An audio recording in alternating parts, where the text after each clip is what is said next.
My own brothers died tragically as well, truth be told.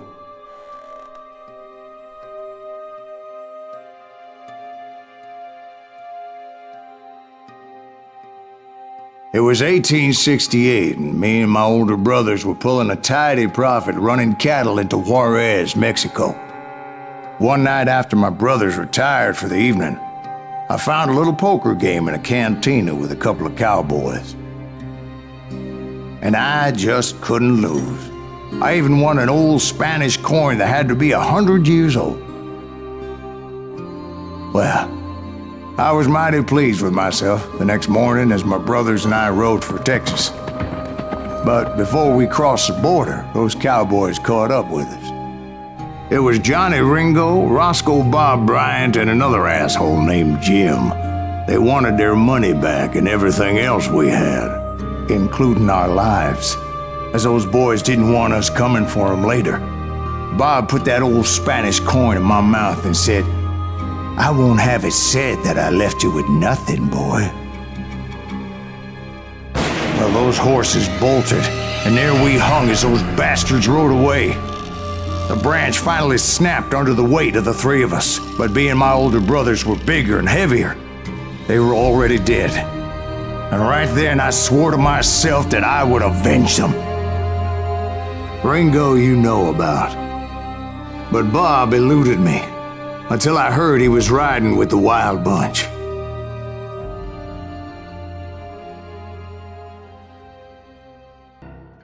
I'd been on their trail for months, ever since they left their hideout in the Bighorn Mountains. Led by Butch Cassidy, they were a loose association of outlaws who robbed banks and trains from Colorado to Montana. Among them was the Sundance Kid, and that murderous hombre I was tracking, Roscoe Bob Bryant. Were you a part of that giant Pinkerton posse after the Wild Bunch?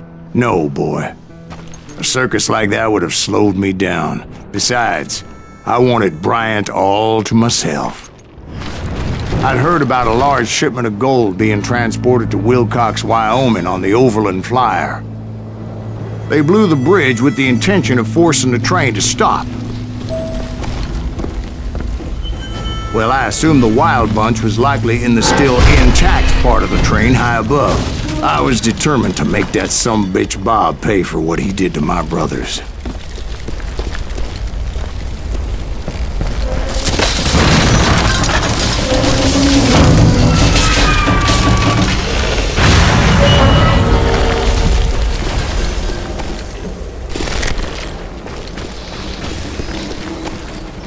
My ears are still ringing from blowing up that bridge. What'd you say? Well, I made my way off unscathed and came upon a few members of the gang and had no choice but to dispatch them. From there, I had to negotiate an even more precarious route. But first, I would need to get my ass out of there.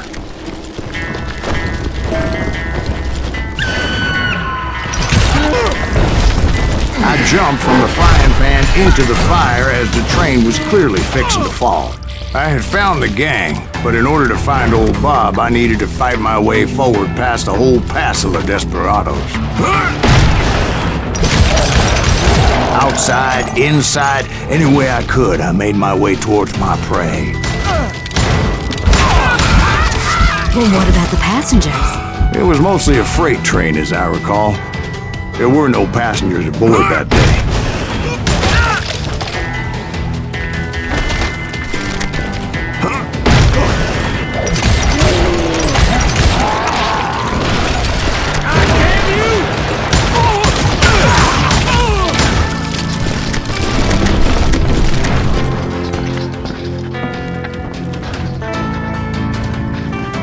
As I mentioned before, I am not fond of heights, but I was too busy dodging bullets to worry about falling to my death.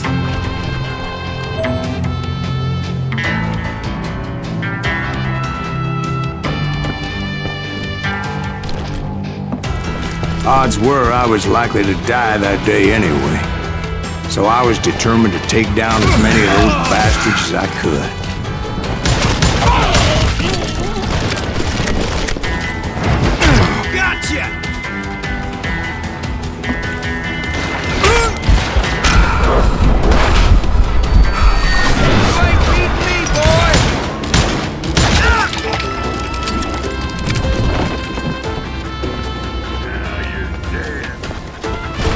times it was like shooting ducks in a shooting gallery. The only difference is these damn ducks shot back.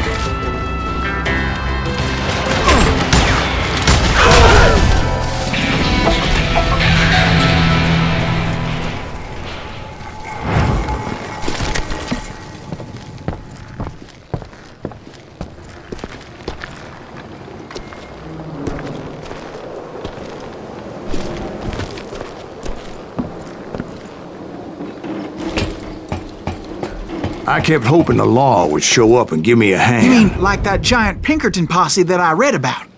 Did they come riding in, guns a-blazing to help?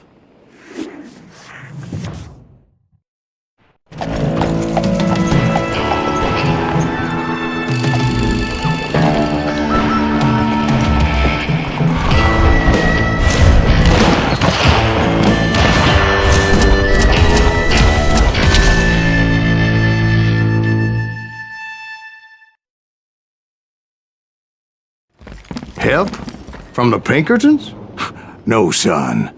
I had to fight the wild bunch all by my lonesome, as usual. Who the hell is that?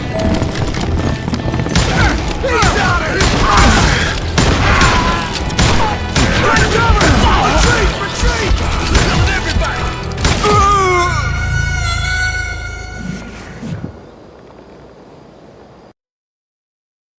You called down the thunder. Think I went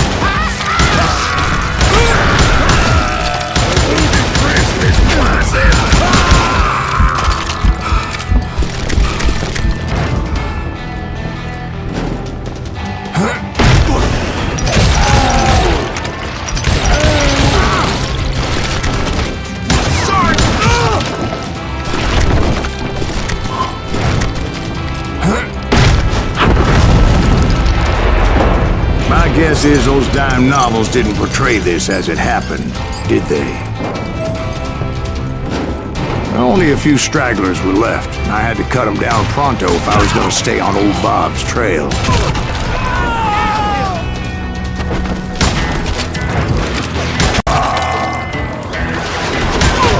merciful Christ! Goddamn headache!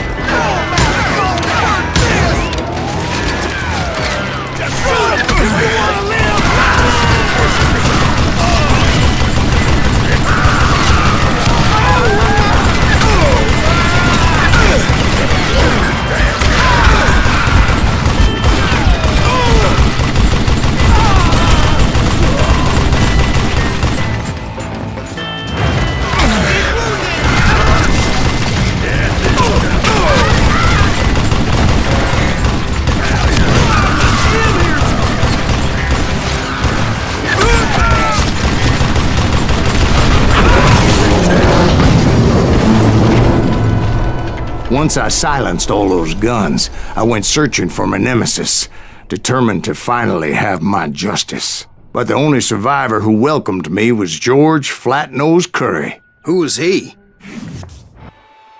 The fastest gun in the gang. Right after Sundance, I mean.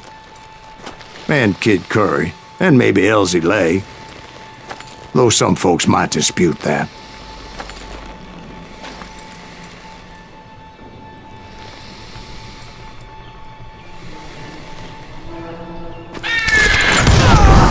On that very same day, Butch Cassidy and the Sundance Kid decided to leave the Wild Bunch behind and decamped for South America.